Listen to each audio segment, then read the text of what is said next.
My name is Emily, and for most of my marriage, I believed love meant trust. Not blind trust. Real trust. The kind where you don't question every receipt, every bank notification, or every late meeting at work because you believe you're building a life together. When Ryan and I got married, we promised that everything would be shared. We opened a joint checking account, planned monthly budgets, and dreamed about buying a bigger home someday. We weren't rich. We were simply two people working hard and believing we were on the same team. At least, that's what I thought. For 8 years, I woke up before sunrise, packed lunches, worked as a physical therapist in Denver, came home exhausted, and still found energy to cook dinner. Ryan worked in commercial real estate. His income was higher than mine, but I never cared. Marriage wasn't supposed to be a competition. Whenever money became tight, he'd smile and say, "We're doing okay. Just trust me." And I did. Every bonus I earned went into our savings. Every tax refund was deposited into our joint account. When I received an inheritance after my grandmother passed away, Ryan suggested we use it to renovate our kitchen. "It's our future," he said. I believed him. Looking back now, I wasn't naive because I lacked intelligence. I was naive because I loved someone who looked me in the eyes every day and made lying seem impossible. The first crack appeared on an ordinary Tuesday. I was gathering paperwork for our mortgage refinance when the bank requested statements from every active account connected to either spouse. Every active account. I laughed and told Ryan, "That's easy. We only have the joint accounts." His smile lasted just a second too long. Then he said, "I'll handle the paperwork." It felt strange, not alarming, just strange. That evening, I searched through our filing cabinet looking for old tax returns. Tucked inside a folder labeled insurance was an envelope from another bank, one I'd never heard him mention. At first, I assumed it was closed years ago. Curiosity won. Inside was a statement. One account. One name. Ryan Mitchell. Balance, $184,000. I stared at the number so long it stopped looking real. There had to be a mistake. Maybe it belonged to his business. Maybe it wasn't personal. Maybe I kept turning pages. Monthly deposits, transfers, investment earnings, everything stretched back almost 6 years. 6 years. 6 years of money I never knew existed. 6 years of conversations about tight budgets. 6 years of hearing, "We can't afford a vacation. We should wait before replacing your car. We need to be careful." Meanwhile, he had quietly built another financial life. I couldn't breathe. Not because of the money, because of what it represented. Every hidden deposit was another hidden decision. Another day, he chose secrecy instead of partnership. When Ryan came home that evening, I didn't yell. I didn't wave the statement in his face. I simply placed it on the kitchen table. He froze, then sighed. "I was going to tell you." Those 6 words somehow hurt more than the account itself. "When?" I asked softly. He looked away. "I don't know." I waited. Finally, he admitted the account had started after one especially difficult year when he'd become afraid of losing everything if something happened to our marriage. "So, you prepared for our divorce while telling me to plan our retirement?" He rubbed his forehead. "It wasn't like that. It feels exactly like that." He insisted he had earned the money himself, that I shouldn't take it personally, that plenty of married people kept separate savings. Maybe they do.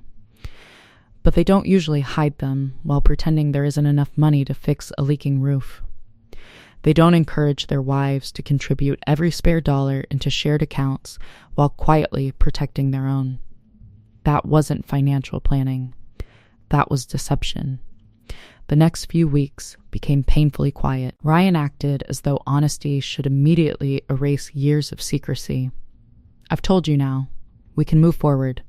Let's not destroy our marriage over money. But it was never just money. Trust isn't measured in dollars, it's measured in choices. One evening, I asked him one simple question. If our positions were reversed, if I'd hidden nearly $200,000 from you, would you still trust me? He didn't answer. Silence answered for him. I contacted a family law attorney, not because I wanted revenge, because I needed clarity. During our first consultation, I expected to hear complicated legal language. Instead, the attorney quietly asked Emily, "How many financial documents have you personally reviewed during your marriage?" I realized I couldn't answer. Ryan had always handled everything. Taxes, investments, retirement accounts, insurance. I had trusted him completely. The attorney looked at me kindly. "This isn't only about one hidden account. We need to know whether there's anything else." Anything else. Those words echoed all week. I thought I'd already found the biggest secret. I had no idea that the hidden account was only the beginning. The investigation into our finances had just started, and what my attorney uncovered next would change everything I believed about my marriage. The week after hiring my attorney, I gathered every document I could find. Bank statements, tax returns, mortgage records, retirement summaries. For the first time in my marriage, I wasn't simply signing where Ryan told me to sign. I was actually reading every page. The more I looked, the more questions appeared. There were transfers between accounts I had never seen. Investment statements addressed only to Ryan. Tax forms that listed interest income from accounts he had insisted didn't exist. My attorney remained calm. "Don't jump to conclusions," she told me. "We'll follow the paperwork." That advice became my anchor. I stopped arguing with Ryan. I stopped asking for explanations. I stopped trying to convince him that what he had done was wrong. Instead, I let the document speak. When Ryan realized I had hired an attorney, he became unusually friendly. He brought home flowers. He suggested weekend trips. He offered to start fresh. Months earlier, those gestures would have melted my heart. Now they only made me wonder why honesty hadn't come before the hidden accounts were discovered. One evening, he sat across from me at the kitchen table. "I know I made mistakes," he said, "but every marriage has secrets." I looked at him quietly. "No," I replied. "Every marriage has private thoughts. It shouldn't have hidden financial lives. Neither of us raised our voices. There was no dramatic fight. Just two people finally admitting they wanted very different kinds of marriages."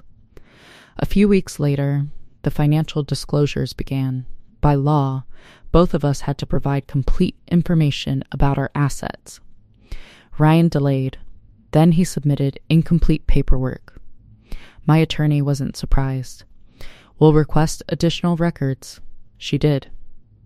The bank records arrived. Then the investment reports. Then years of account histories. The hidden savings account wasn't the only surprise.